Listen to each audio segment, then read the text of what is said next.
呢一碗呢，就係用9蒸9曬芝麻醬整成簡單版嘅芝麻糊啦。料包括芝麻醬啦、2匙羹黃冰糖、2匙羹粘米粉、3碗過濾水。跟住呢，我哋就用4匙羹嘅過濾水啦，放入頭先呢準備好嘅2匙羹嘅粘米粉入邊攪勻佢，攪勻到好似米漿咁留待備用。而家呢，我哋就準備個煲啦，加入3碗過濾水，倒入4匙羹嘅芝麻醬，開中火一路煲一路攪拌。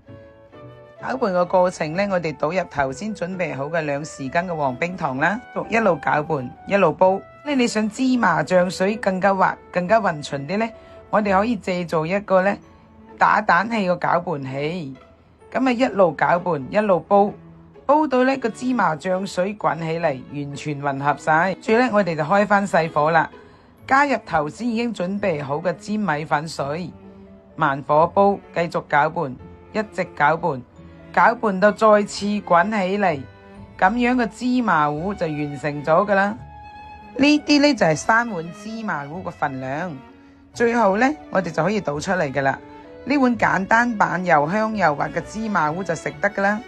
芝麻醬呢，其實仲有好多種食法嘅，可以加入麥皮啦、豆漿、牛奶、茶、麵包，加入沙律等等。